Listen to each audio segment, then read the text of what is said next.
находимся сейчас в Киевской киберспорт-арене, и буквально за стеной проходят решающие матчи этого сезона, но мы нашли себе занятие поинтереснее. Мы пригласили в нашу студию Евгения, менеджера Dota 2 состава Na'Vi, и на самом деле не только, чтобы задать ему несколько вопросов. Привет, Женя. Привет, Маш. Я очень хорошо помню период, когда у тебя все брали интервью и спрашивали, а вот чем ты будешь заниматься, а вот только вступил в обязанности, как все это будет. Но теперь пришло время спросить тебя, что ты уже успел сделать. Я помню, как ты говорил о том, что планируешь там вести команду в другом направлении, там, каковы планы твоей работы? Ну, такие громкие заявления. На совсем других направлениях я не делал.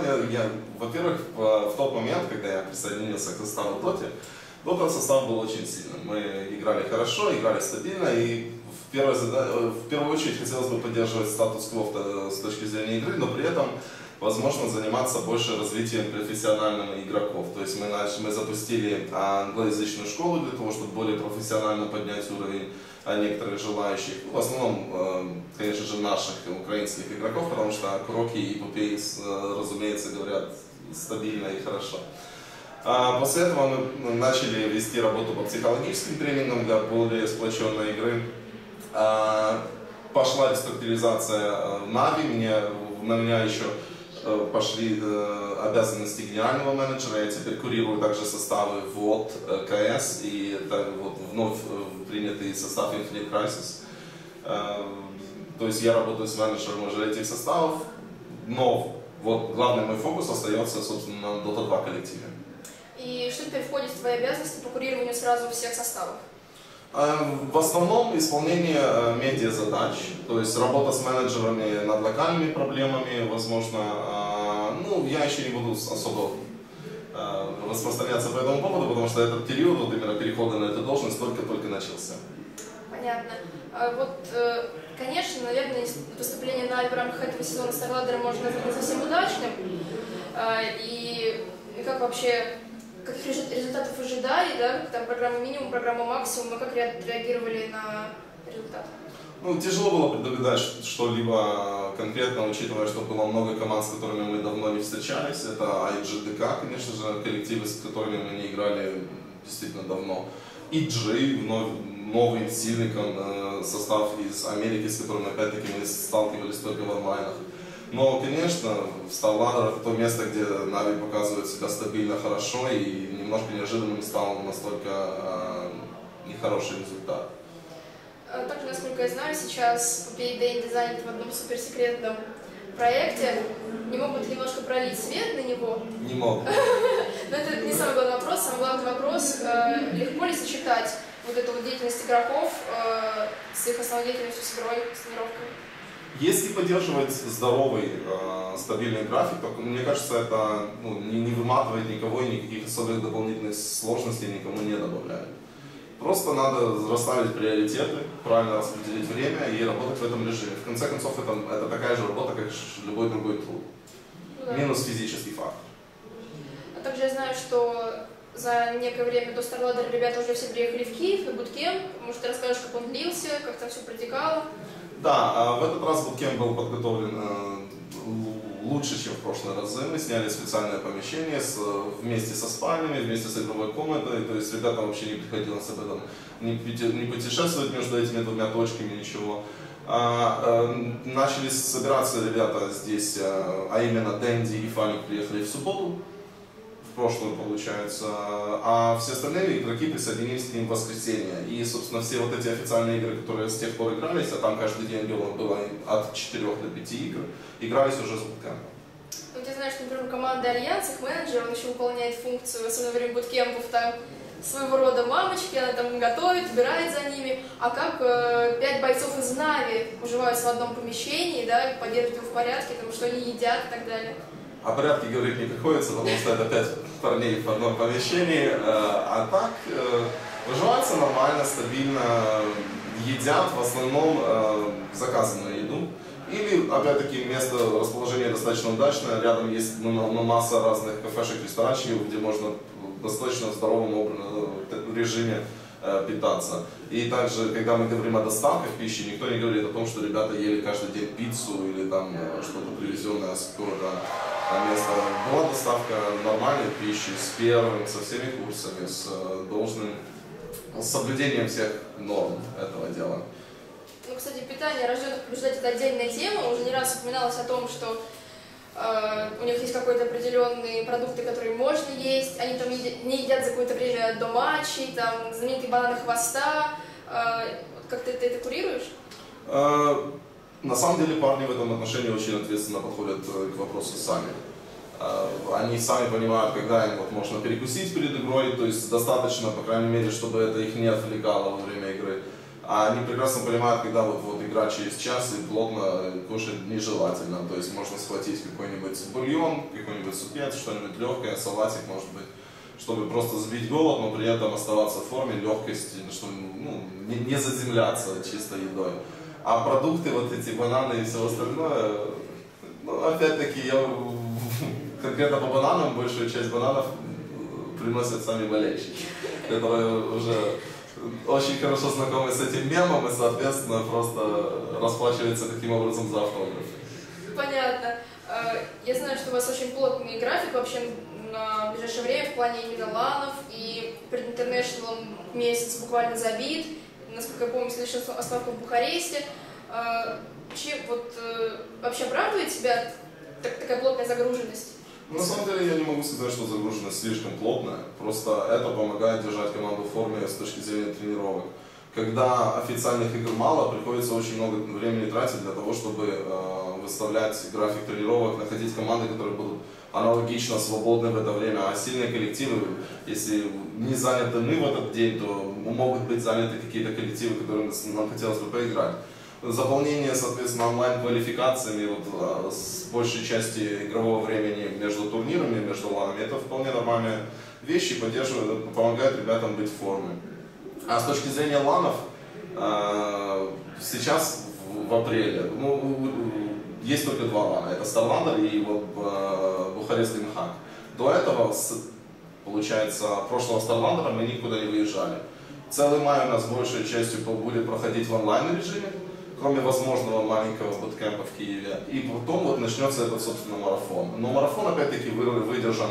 Сейчас уже практически все анонсы произошли, поэтому я никого не удивлю, если я скажу, что мы сначала едем на Beyond the Summit в Лос-Анджелес, потом мы посещаем летний Димхак. Правда, квалификация еще проходит, но мы чувствуем себя там достаточно уверенно. После чего ESL Франкфурт. И мы вот, собственно, вокруг ESL Франкфурта будем думать уже о буткемп перед International, и сразу туда переместимся после этого турнира.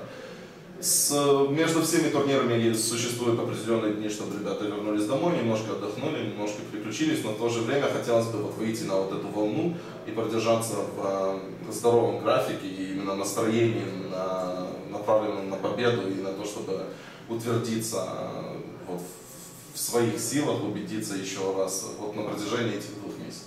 Ну смотри, с одной стороны, найти соперников для тренировок действительно сложно, поэтому разнообразные там онлайн-квалификации, лиги — это выход. Но тебе не кажется, что это связывает руки игрокам, в том смысле, что на турнирах они вынуждены играть на победу, и пространства для того, чтобы попробовать что-то принципиально новое, остается очень мало? Все люди, следящие за квалификациями, за онлайн-квалификациями наших игроков, могут спокойно сказать, что не всегда они играют только на победу. Остается достаточно много места и для экспериментов, и для попыток найти что-то новое, но мы же не говорим о том, что ребята вообще не тренируются. Особенно теперь в преддверии большого марафона, серьезных турниров, тренировки будут происходить параллельно и с такой же серьезностью, как проходят все онлайн-квалификации и все остальные игры. Просто обо всем, о первой части, не о тренировках, легче договориться и легче вписать их в общий график. Это тоже верно. В свое время ходили слухи, что Нави могут переместиться на какое-то время в Америку или переместиться в Китай для какого-то продолжительного буткемпа, как там уже было однажды. Что-то такое планируется? В ближайшее время нет. То есть действительно время расписано практически по дням до июня месяца. И о буткемпе в Китае и Америке речи пока не идет. Возможно, перед Beyond the Summit мы придумаем что-то уже на месте, опять-таки на их базе. Но в данный момент я не могу еще ничего сказать конкретно. Сейчас турниров по доте все больше и больше, и онлайн, а самое главное, становится все больше и больше ланов. и действительно вот этот градус, там, необходимости перелетов по всему миру, он постоянно растет. Как ты думаешь, близится ли тот момент вообще, когда команды будут вынуждены выбирать между крупными турнирами, с большими призовыми, каким-то из этих турниров они будут вынуждены говорить: нет, мы не можем, мы не успеваем? Такой, по крайней мере, для определенного количества команд, в которые Нави тоже входят, такой момент уже настал. К сожалению, везде успевать и везде появляться мы не можем. Вот, ярым примером этого является отказ нашей организации от участия на WPC Ace, проходящий в Китае. Квалификация занимает очень много времени. Турнир, с одной стороны, немножко не продуман, чисто из-за того, что между каждыми этапами турнира проходит где-то по 7 дней паузы. Но летать каждый раз, получается, летать на 5 дней в Китай, потом возвращаться на 4 дня, нету смысла. Фактически надо будет проводить большую часть мая в Китае. И это хорошо, если не играть ничего параллельно, вот, допустим, в Европе и со штатовскими командами. Если есть достаточно времени, чтобы сначала подкрепиться в Китае, а потом вернуться еще потренироваться здесь, на хоум-граунде, то это, возможно, было бы нормальным решением. Но поскольку сразу после мая начинается марафон именно серьезных европейских ланов, то мы приняли решение отказаться от него. Также, к сожалению, пришлось отказаться от пары московских турниров, на которые нас тоже приглашали. Прошу прощения у наших русских поклонников, которые, возможно, хотели нас там увидеть, но опять-таки все абсолютно в график писать не получается. А какой критерий, вернее, какие критерии, скорее, основные при выборе турниров? Это, я уже поняла, географическое положение играет большую роль, но, наверное, размер призовых каким-то образом влияет? Да, размер призовых, конечно, влияет, но об этом мы в основном общаемся напрямую с организаторами турниров. Но временные рамки, насколько гибко проходят все остальные квалификации в этот же период. То есть могу ли я освободить период времени для поездки, или у нас полностью все забито квалификациями. Вот. Конечно же, помогают предыдущие отношения с лигами и с организаторами. Если мы уже давно работаем с той или иной организацией, которая нас приглашает, легче прийти к какому-то соглашению. Теперь такая, скорее, больше развлекательная часть нашего интервью. Ты ведь сам играешь в доту? Да, играю. Ужасно, да. Ты играешь в пабы, или у тебя есть какой-то опыт минимальный, хотя бы там КВ?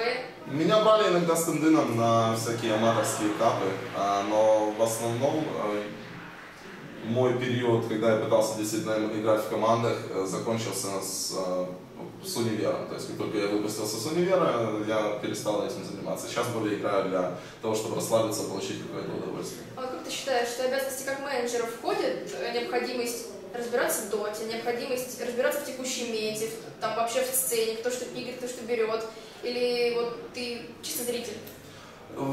Знаешь, есть разные типы менеджеров, к примеру, менеджер китайских команд полностью в теме. В то же время я очень много видел менеджеров европейских и наших команд, которые больше отстранены и занимаются организационными вопросами. Конечно, минимальное знание всего происходящего помогает. Если я могу, мы обсуждаем что-то и кто-то что-то призабыл, я могу вспомнить, какой пик был или какой-то билд был у какого-то героя в определенной какой-то игре. Но благо мне не приходится слишком сильно оставаться в теме, потому что парни сами поддерживают свой уровень. А ты можешь раскрыть секрет, какой у тебя рейтинг в доте? 4000. Нет, на самом деле неплохо. Я же сказал, играю я ужасно. У меня есть группа людей, с которыми у меня 70% винрейт. Дальше у меня есть мой брат-близнец, которого все могли помнить с нашей совместной работы на International, у которого у меня как раз 50% винрейт. И у меня есть группа девушек, знакомых, с которыми у меня 15% винрейт. Вот. К сожалению, так получилось. Но я не сожалению, мы приятно проводим время за игрой в доту. Мы можем поиграть вместе, и возможно, у тебя во фронт-листе появится девушка, с которой винрейт будет выше. Надеюсь. Ладно, спасибо большое за интервью. Вообще, ты отличный собеседник, очень круто и много отвечал. И вам, ребят, спасибо за внимание. Увидимся совсем скоро. Спасибо.